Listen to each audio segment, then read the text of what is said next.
কোথায় যেন হারিয়ে গেল ক্রিকেট ব্যাট আর ক্যারামের গুটি। সুযোগ বুঝে বিদায় নিল ছেলেবেলা আর লাটাই ঘুড়ি। হারিয়ে গেল লুডোর বোর্ডটাও, নিজেদের রাস্তা বুঝে নিল আমার ভাঙা গাড়িগুলো। মা বোঝালো, পড়াশোনা ছাড়া গতি নেই তোর, ভবিষ্যতে ক্যারাম ঘুড়ি আসবে অনেকবার, সময় যদি চলে যায় ফিরে আসবে না আর। ধুলো পড়ল ব্যাট বলে, ওই ধরল ক্যারাম বোর্ডে, আর আমি ততক্ষণে র্যাট রেসে পড়ে গেছি। স্কুলের ভারী ব্যাগের নিচে চাপা পড়ে গেল আমার সেই খেলার দিনগুলো। সাথে চাপা পড়ল বাবাই বান্টিরাও। তখন বুঝিনি সেই যে শুরু হলো প্রতিযোগিতা, তার কোনোদিনও শেষ হবার নয়। স্কুল থেকে কলেজ, কলেজ থেকে অফিস, দৌড়াচ্ছি আমি, দৌড়াচ্ছি আমার জগৎ। ফিরে তাকানোর সময় নেই কারোরই। কর্মসূত্রে কোথায় গেলাম মুম্বাই, গেলাম ব্যাঙ্গালোর, বাদ পড়ল না হায়দ্রাবাদও। ব্যস্ত সে শহর, ব্যস্ত সবাই, ব্যস্ত আমি নিজেও। ব্যস্ত যখন জীবন, দিনের শেষে এইটুকু ভাবারও সুযোগই পাই না।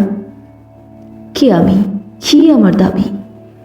আর নিজের মানুষগুলো যারা আমার পুরো শৈশব জুড়ে ছিল, হঠাৎ করে তারা কোথায় হারিয়ে গেল? নাকি আমি হারিয়ে গেলাম? এই হিসেবটুকু করার সময় নেই আজ। রোজ রাতে সিগারেটের ধোঁয়ার দিকে তাকিয়ে কর্মব্যস্ত ভাবনাটাই এখন অভ্যেস হয়ে গেছে। ভুলে গেছি আমি সেই ক্যারামের গুটির গন্ধ। আচ্ছা, ফুটবলের মাঠের শিশির ভেজা ঘাসের ছোঁয়াটা কেমন ছিল? কেমন ছিল ক্রিকেটে ক্যাচ ধরার অনুভূতিটা? না, মনে পড়ছে না তা আজ। মনে করারও সময় নেই। হয়তো সেই সব স্মৃতিগুলোতেও জল বৃষ্টিতে মরচে ধরেছে, কি জানি। হয়তো চোর পুলিশের স্কোর খেলা স্কুলের খাতার শেষ পাতাগুলো কেজি ধরে বিক্রি হয়ে গেছে এতদিনে। কিংবা হয়তো তা পেস্তুত বা খুঁড়তুত ভাই বোনেদের পড়ার ঘরের বাঙ্কে ধুলো মেখে পড়ে আছে। পুজোর ছুটিতে আমি কোথায় এলাম?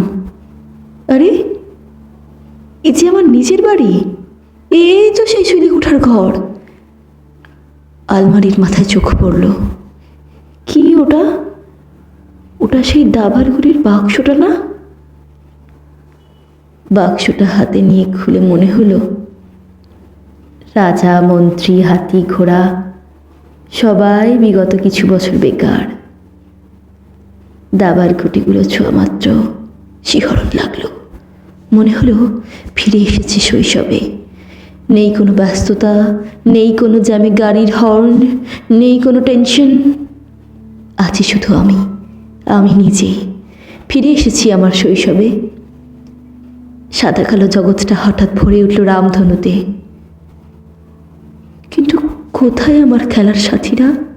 কোথায় বান্টি? কোথায় বাবাই? কোথায় গেল সেই ক্যারাম বোর্ডটা? মাঝে বলেছিল ঘুড়ি লাটাইরাও থাকবে, সেগুলোই বা কোথায়? ফিরলাম বাস্তবে। কি জানি, ওরাও হয়তো আজ আমার মতোই ব্যস্ত, কিংবা হয়তো প্রচণ্ড অভিমানী হয়ে বেছে নিয়েছে অন্য মালিককে। ঘর থেকে বেরিয়ে দেখি সেই খেলার মাঠটাও নেই। নেই সেই ঘাসগুলো, নেই সেই খোলা আকাশটাও। কোথায় যেন হারিয়ে গেল সব। হারিয়ে গেল আমার শৈশবটাও। বুঝলাম আমি বড় হয়েছি। বড় হলে বোধহয় এমনটাই হয়। বুঝলাম আমি বড় হয়েছি।